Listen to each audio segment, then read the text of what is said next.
गई। अरे कहाँ जा रहे हैं? क्या आप मुझसे क्रोधित हैं? वर्षों से तप में लगा हूं। आंधी, बाढ़, असुर भी मेरे तप को तोड़ने में सक्षम नहीं हुए, किंतु तुम उनसे भी अधिक शक्तिशाली हो। मेरे मौन को तोड़कर मुझे बोलने पर विवश कर दिया। कौन हो तुम बालक? पता चलेगा, किंतु मकरासुर से सामना करने के बाद देखते हैं किसे पिता कहकर पुकारता है वो। तुम विवाहित हो? ना ना ना ना, ना हम विवाहित हैं और ना श्री राम के भक्त हनुमान जी। कथा सुनाने का समय नहीं है। अयोध्या जाकर हनुमान जी को थोड़ा आराम देंगे। उन्हें श्री राम के चरणों से हटाकर मैं और मेरे भैया बैठ जाएंगे। लगता है आप समझे नहीं, रहने दीजिए। आप तप कीजिए और मैं अपनी माता की आज्ञा का पालन कर आपकी रक्षा करता हूँ।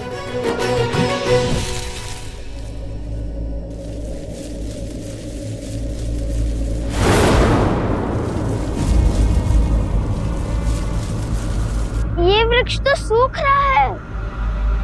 अर्थात मकरासुर निकट है। ये उसी का प्रकोप है।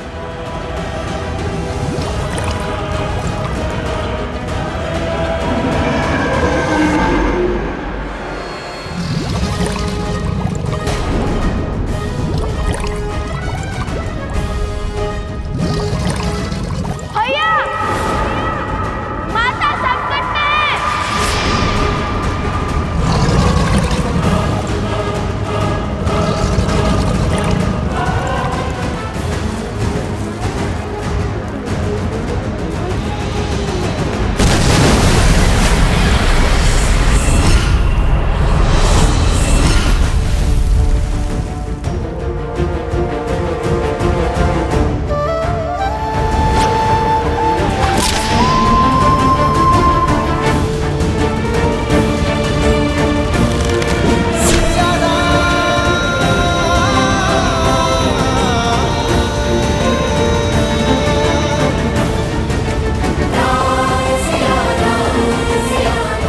सीते,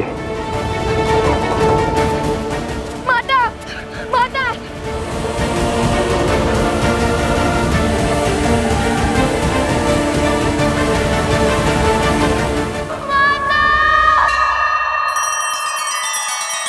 श्री रामचंद्र कृपालु भजु मन हरण भव भय दारुणम। नव कंज लोचन कंज मुख कर कंज पद कंजारुणम। सिया राम, सिया राम, सिया राम, सिया राम, सिया राम, सिया राम। माता, माता, माता। ये कैसा अनर्थ है पिताश्री? देवी सीता मन की शांति पाने निकली थी, वो किस घोर पाश में बंध गई? ये पाश नहीं है पुत्र, मुक्ति का मार्ग है। समाज की मुक्ति, संसार की मुक्ति। जिनका अंतःकरण शुद्ध होता है, नियति उनसे ऐसे ही भलाई के कार्य करवाती है। उनके तो स्वार्थ में भी निस्वार्थ की भावना छिपी होती है, जिससे जगत का कल्याण होता है। किंतु लवकुश, इस विपदा में कौन करेगा उनकी सहायता? नियति चक्र की अपनी ही गति होती है। हमें धैर्य रखना होगा। उसके पश्चात विधि के इस विधान का कारण तुम्हें भी ज्ञात हो जाएगा। गणेश, मेरे पास आओ पुत्र।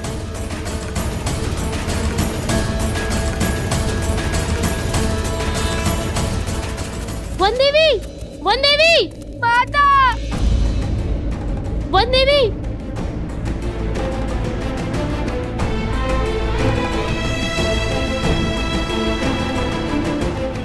नहीं, आज से पूछो कुछ नहीं होगा माता को। किंतु जल में तो माता देवी फाल्गु का जाप कर रही है, कुछ नहीं होगा उन्हें। और अब मैं उन्हें बचाने जाऊंगा।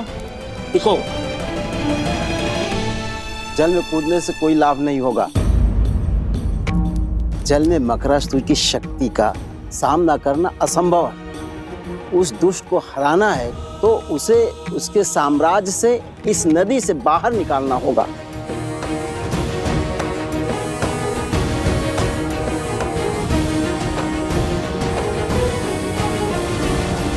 अभी तक अधर्म की विजय हुई नहीं है, किंतु धर्म के पास समय कम है। हर गिरते पत्ते के साथ मकरासुर की शक्ति और उसका प्रकोप बढ़ रहा है।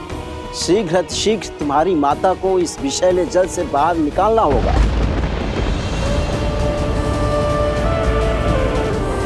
सीते,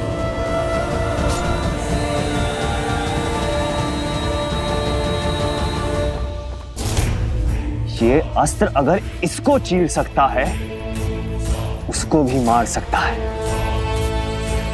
ये आज स्पष्ट हो गया कि ये नर है, नारायण नहीं।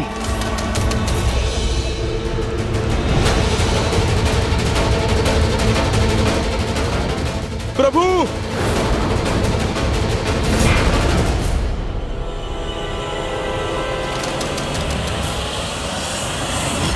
आप ठीक है ना प्रभु? मन बार बार किसी अनिष्ट की ओर संकेत कर रहा है हनुमान, किंतु युद्ध भूमि में लड़ रहे योद्धा को संसार की कोई उलझन उलझा नहीं सकती। ये धर्म युद्ध है, तन और मन दोनों छोड़ने होंगे। किंतु अंगद नहीं लौटा हनुमान, वो अवश्य ही किसी संकट में है। जाओ हनुमान और अपने शिष्य की सहायता कर। प्रभु, किंतु मैं आपको छोड़कर कैसे? बड़ा मायावी है ये चंद्रबाहु। चाहे आप जितने भी प्रहार करो, क्षण भर में इसका घाव भर जाता है। उसकी शक्ति हमारी सेना पर भारी पड़ रही है। पाप पुण्य पर हावी अवश्य हो सकता है हनुमान, किंतु उससे जीत नहीं सकता। जब समस्या का समाधान ना निकले तो दृष्टि नहीं, दृष्टिकोण बदलना चाहिए। जब समस्या का समाधान ना मिले तो दृष्टि नहीं, दृष्टिकोण बदलने की आवश्यकता होती है। यही कहती है ना हमारी माता।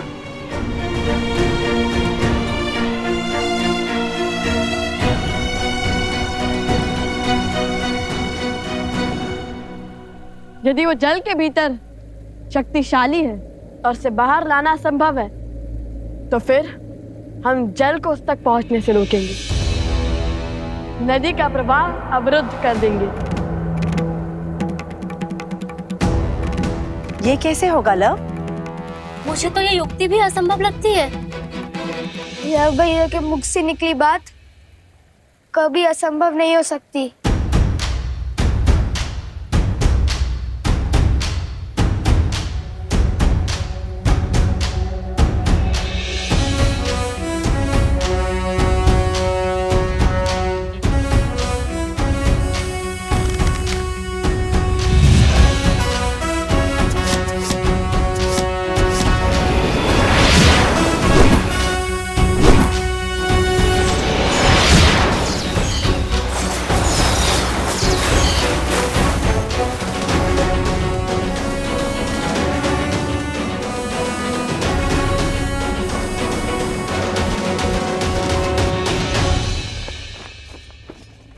जिसे अब तक मेरे हनुमान के प्रहार रोक रहे थे,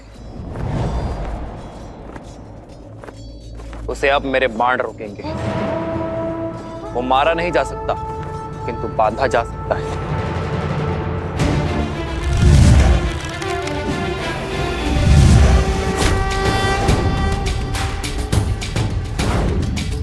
श्री रामचंद्र कृपालु भजुमन हरण भव भय।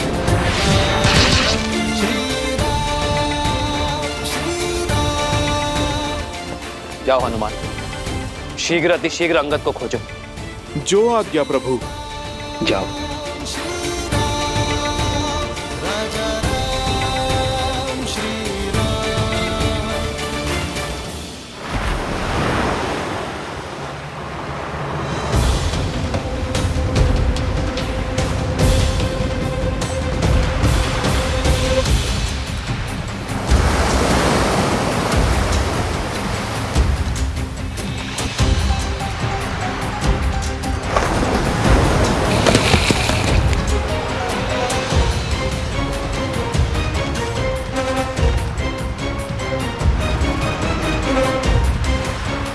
जल का प्रवाह बहुत तीव्र है, इस पे सेतु बनाना संभव नहीं है लवकुश। हमें बिना समय गवाए सहायता ढूंढनी चाहिए।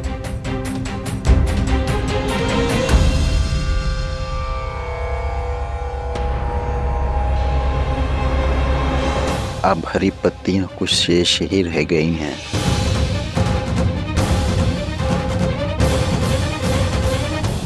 जब तक हम सहायता खोजेंगे तब तक समय और देवी के प्राण खो चुके होंगे। माता की रक्षा का प्रण हमने लिया था और उस प्रण को पूर्ण भी हम ही करेंगे, कोई और नहीं।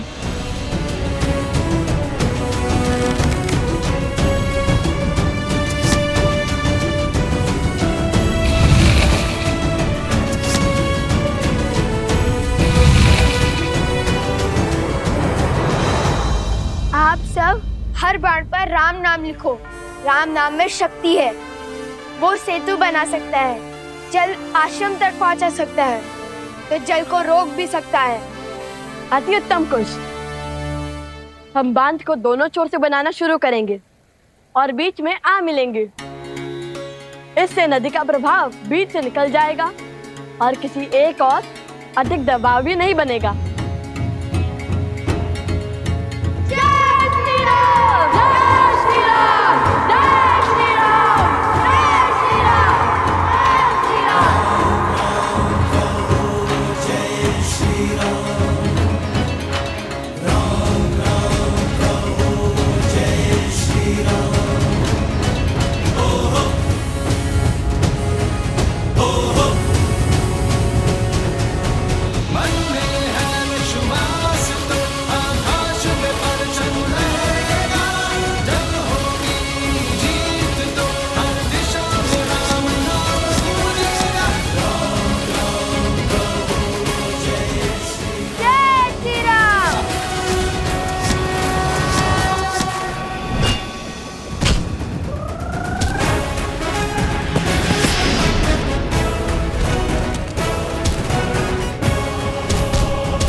अभी भी समय है चंद्रबाहु, आत्मसमर्पण कर दो, अधर्म का मार्ग छोड़ दो, वानर राज सुग्रीव और उसकी पुत्री से क्षमा मांगो।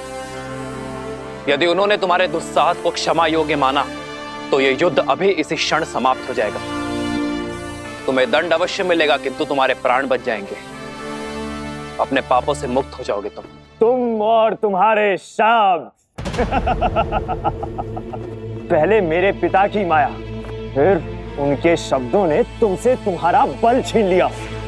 जो जो वचन तुमने अपनी पत्नी को दिए थे उन सबको तोड़ने पर विवश कर दिया। मैं सदा और अपने परिवार का पोषण और कल्याण में रत रहने का वचन देता हूं। मैं सदा निष्ठावान रहूंगा, आपके या आपके परिवार पर आने वाली हर संकट की ढाल बनूंगा। रणनीति में मेरे पिता से हारे, रणभूमि में मुझसे हारोगे। इस संसार में स्त्री की इच्छा के विरुद्ध उसे बांधने, उसका अपहरण करने से बड़ा कोई पाप नहीं। इसलिए कोई भी बल, कोई छल तुम्हें आज बचा नहीं सकता चंद्रबाहु। इसलिए व्यर्थ की बातें छोड़ो, कोई लाभ नहीं है इनका। लाभ तो बंदी बनाने का मुझे भी नहीं है राम। देखो, अंत की ओर बढ़ रही है तुम्हारी सेना। आज अयोध्या के और किष्किंधा के हर एक योद्धा को यहीं त्रिलोकपुरी में गाड़ दूंगा।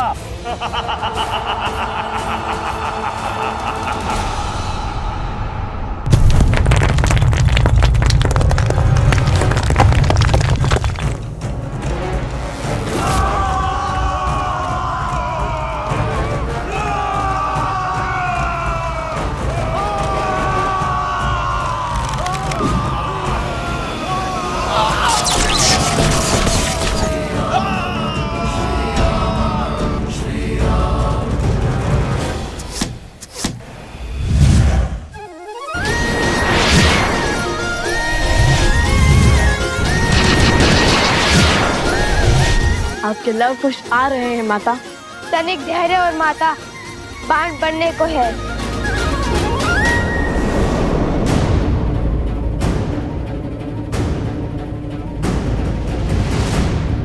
ये कोई असुरी माया तो नहीं?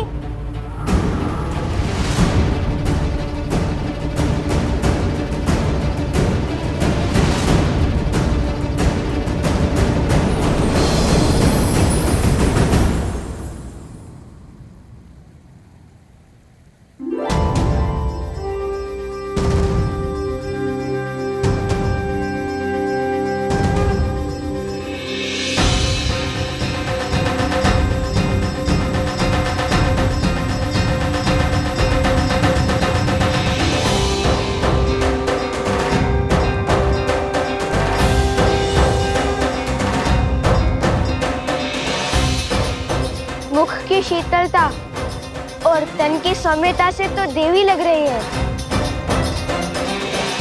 देवी फल्गु, ऋषि असुरी का प्रणाम स्वीकार करें। देवी फाल्गु?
ओम विदात्मनि विद्याहे हिरण्यगर्भाय धीमहि तत्रो ब्रह्मा प्रचोदयत्।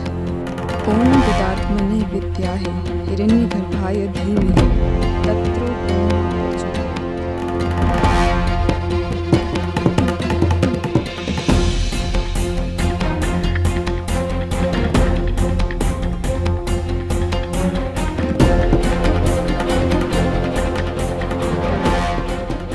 अंगद के यहाँ पे होने का प्रमाण तो मिल गया, किंतु वो स्वयं कहाँ है? अंगद! अंगद! अंगद! अंगद!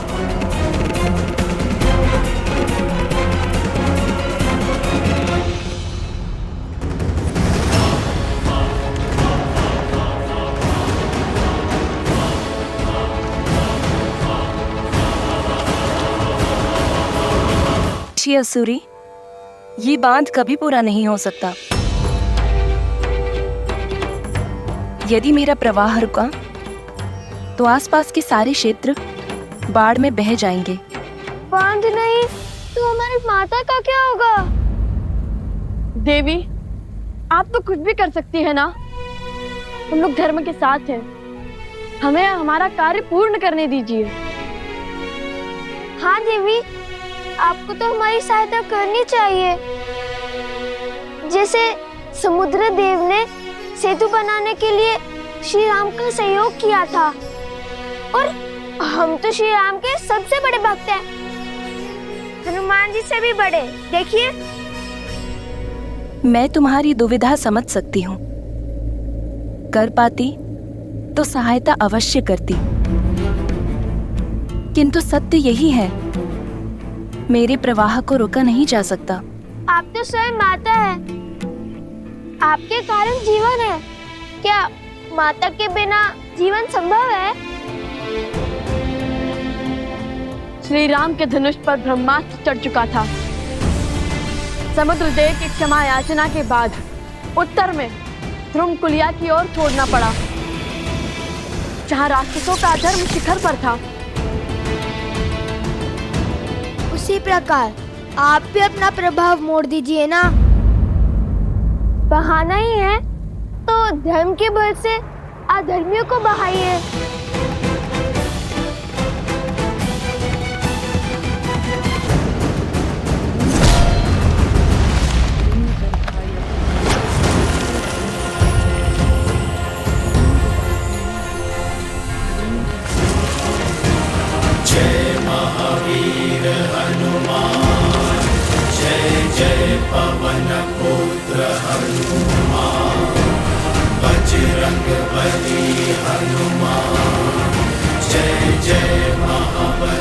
जय श्री राम। अंगद,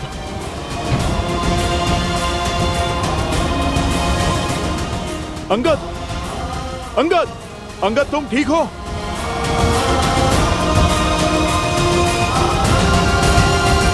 तुम ठीक हो अंगद? सांस तो चल रही है।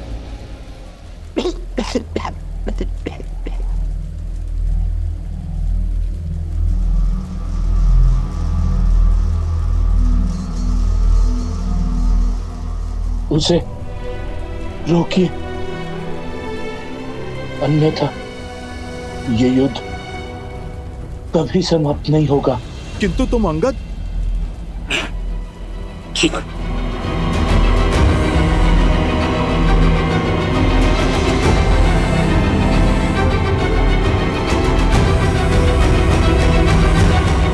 ऋषि असुरी, ये बांध कभी पूरा नहीं हो सकता। मना मत कीजिए देवी। मान जाइए, आपको हमारी सौगंध।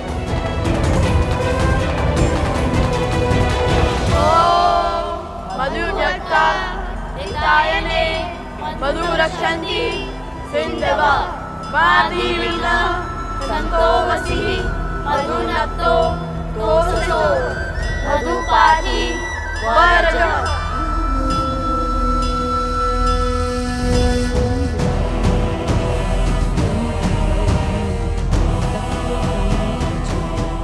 देवी, आप पत्नी धर्म की आड़ में अधर्म कर रही हैं।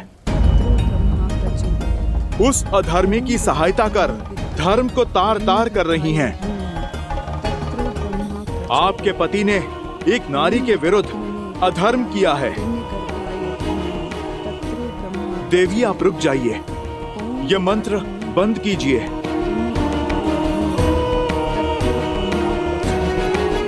तो आप ब्रह्म मंत्र का जाप कर रही हैं? उचित है, मैं आपको रोकूंगा नहीं, मैं भी मंत्र जाप करूंगा। आप जानती हैं वो भी किसका? देवी सरस्वती का। वही तो हैं ब्रह्मदेव के मंत्र की काट।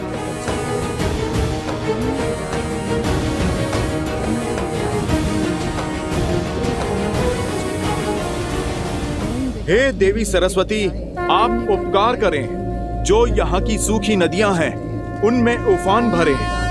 मैं आपका आवाहन करता हूँ।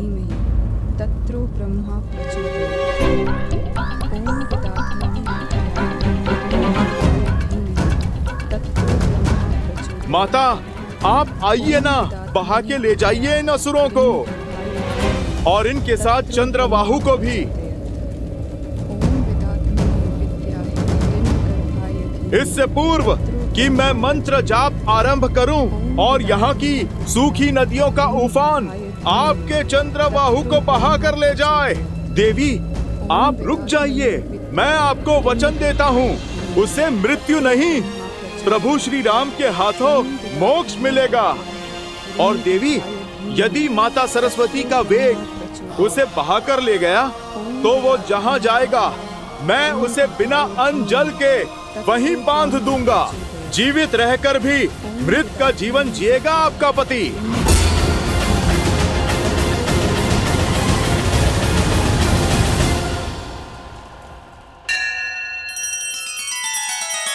श्री रामचंद्र कृपालु भजु मन हरण भव भय दारुणम। नव कंज लोचन कंज मुख कर कंज पद कंजारुणम।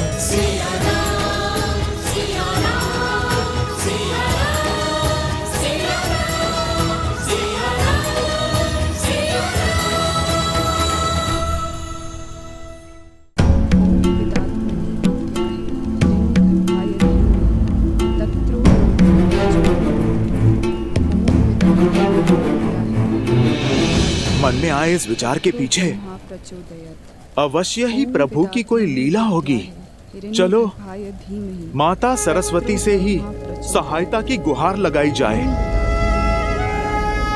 जय मां सरस्वती, मैं आपका आवाहन करता हूँ।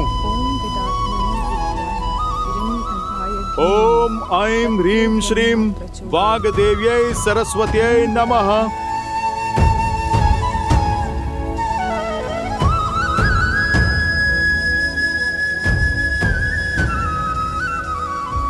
महापवित्र सरस्वती नदी की सहायक नदियां हैं, जहां असुरों का साम्राज्य फैला है। आप अपना वेग वहां ले जाइए।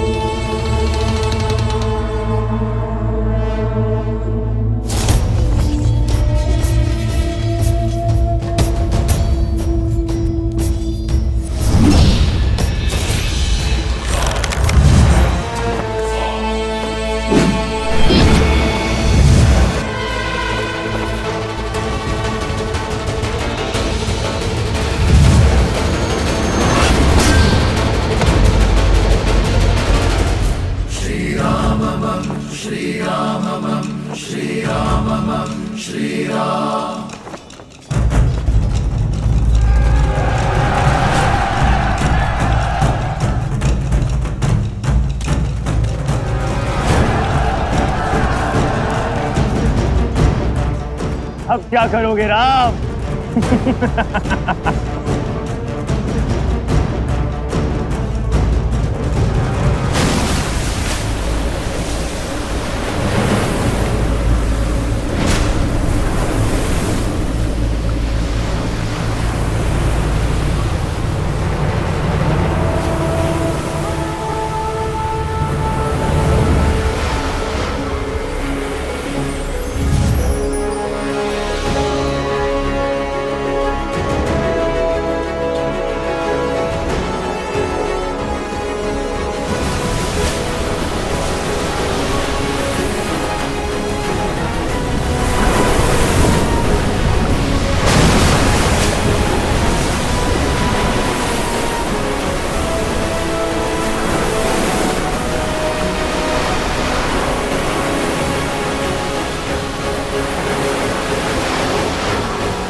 आप आ गई माता सरस्वती, आप धन्य हैं, धन्य हैं आप।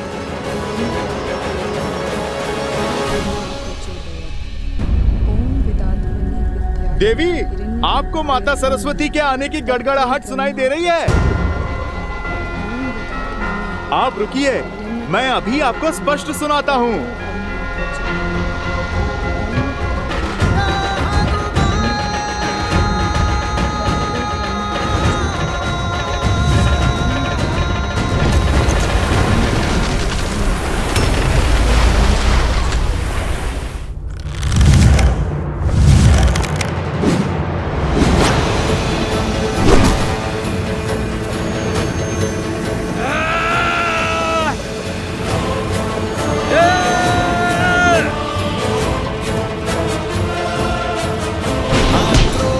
जोश क्रोध का ये क्षण है प्रतिशोधिका, ललकार और पुकार का ये क्षण है अति विरोधिका।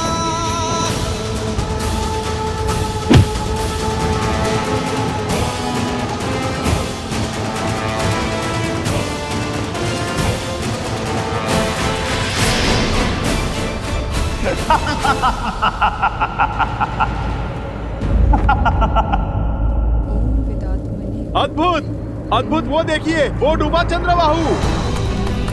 अरे आप देखिए, देखिए ये जल का वेग कहाँ लेकर जा रहा है उसे। ये तो लगता है सृष्टि के उस छोर पर चला। चलिए, मेरा कार्य तो आरंभ हुआ, अब मैं उसे खोजकर बांधता हूँ। माता, मैंने तो आपको अवसर दिया था, अब आप मुझे आज्ञा दें। यदि आप मान जाती तो आपके पति मोक्ष पाते, किंतु अब तो उसे क्षण क्षण मरना होगा मेरे पास में। स्वामी,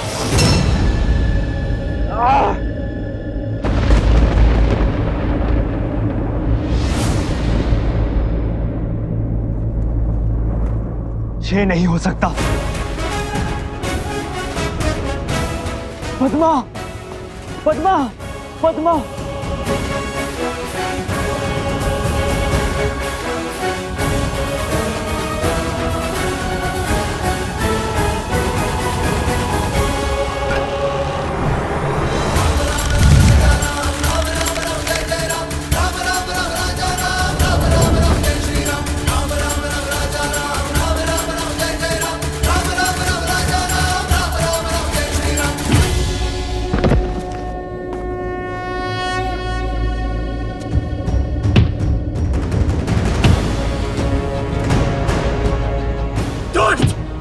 दुराचारी!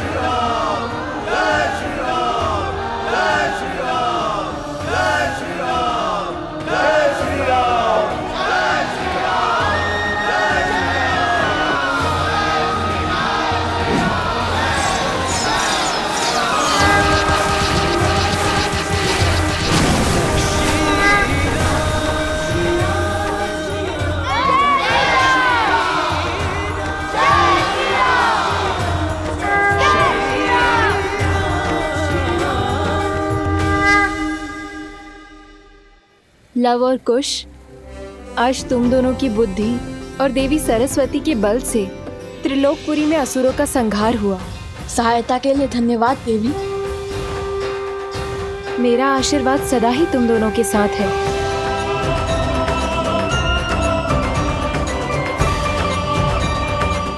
धन्य है वो माता पिता जिन्हें तुम जैसी संतानें मिली।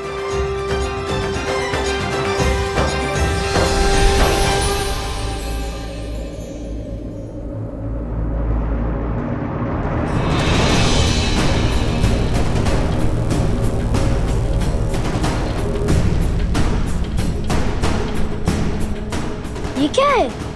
मकरासुर का महल। कहा था ना मैंने, दृष्टि नहीं दृष्टिकोण बदलो, फिर असंभव भी संभव हो जाएगा।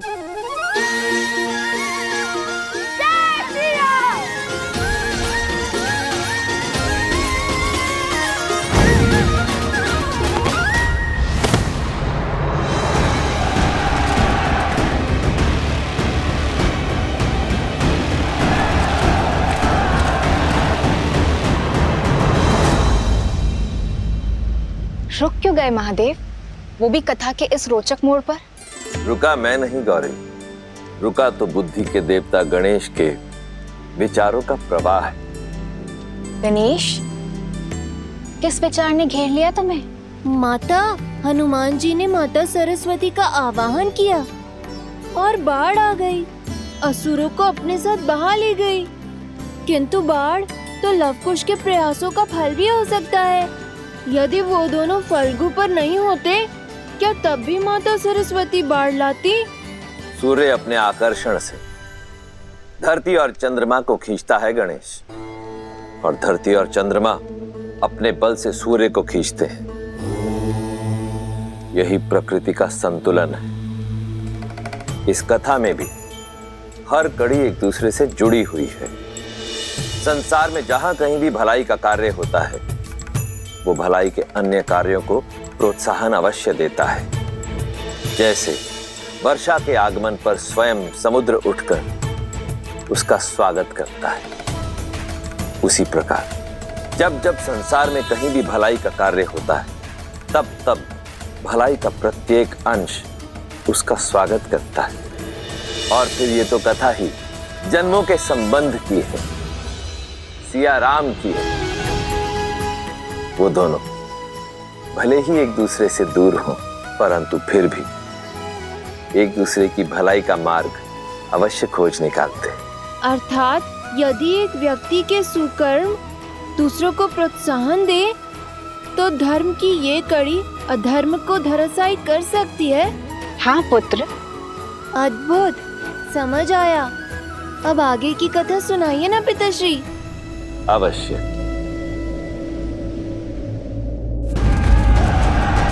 ये लो तुम्हारा उपहार।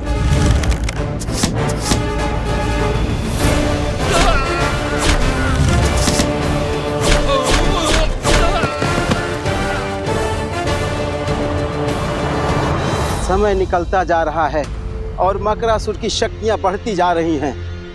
वन देवी की रक्षा के लिए मुझे अपने मंत्रों का उपयोग करना होगा।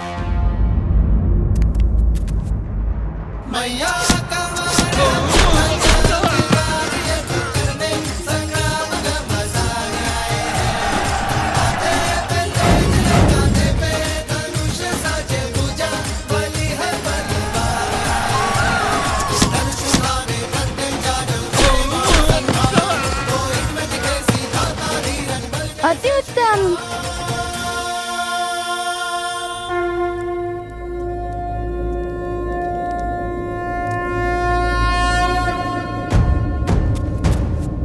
लव कुछ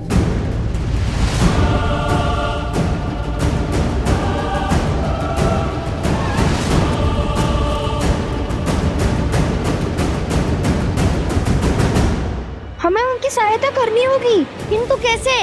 हमारे पास तो अस्त्र भी नहीं है। कोई मार्ग तो खोजना होगा। हमारे तीर समाप्त होते जा रहा है। क्या करेंगे? शक्ति के साथ साथ युक्ति भी लगानी होगी कुछ। हमारे बाण समाप्त होते जा रहे हैं, किंतु ये असर नहीं।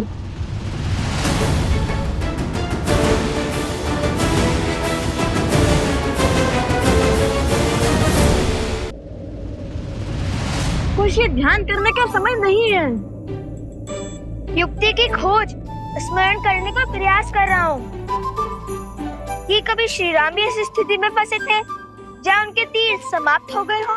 अरे किंतु उनके पास तो अक्षय तीर था ना, जिसके बाण कभी समाप्त ही नहीं होते हो। ने अपने कर्मों से अभी अक्षय तीर नहीं पाया है। श्री राम भी इस स्थिति में नहीं फंसे। अब क्या करें भैया? कैसे बचाए माता को?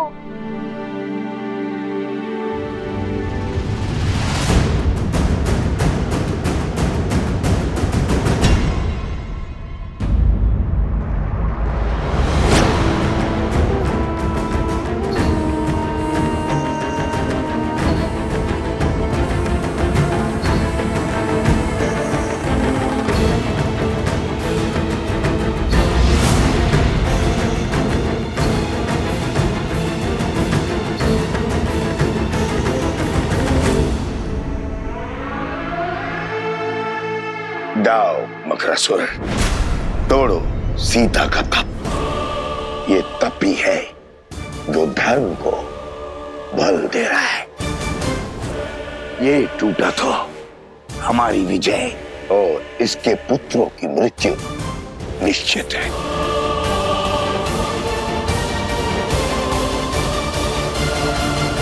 जीवन में कायर तो बहुत देखे, किंतु कायरता की ऐसी पराकाष्ठा नहीं देखी। क्या हुआ? हाथ हो गए। धर्म को हराने की, धर्मात्मा को मारने की बड़ी बड़ी बातें तो करते हो, किंतु स्वयं कभी शस्त्र नहीं उठाते। यह कायरता नहीं तो और क्या है?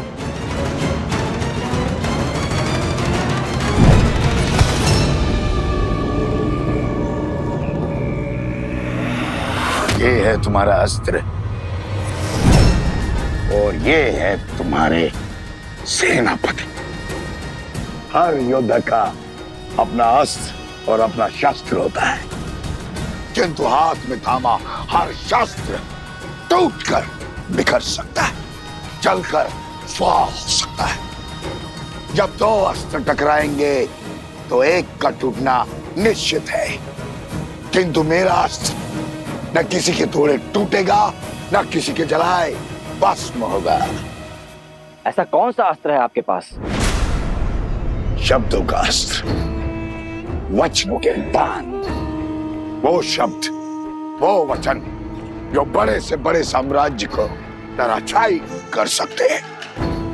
बिना खड़क उठाए हजारों लाखों जीवन पल में निगल सकता है। तलवारों की दिशा बिगाड़ सकते हैं मकरासुर, किंतु शब्दों की नहीं। अति उत्तम। लगता है रघुवंश की आहुति देकर संसार का सिंहासन संभालने के बाद मुझे तुम्हें ही अपना मंत्री पद सौंपना होगा। दो आज्ञा महाराज, किंतु पहले सीता का तप तो भंग कीजिए, उसके पुत्रों को अपने मार्ग से तो हटाइए। उनका अंत तो यहाँ होगा, मेरे साम्राज्य में। और रही बात सीता के तप की, तो लो अभी तोड़ देता हूं।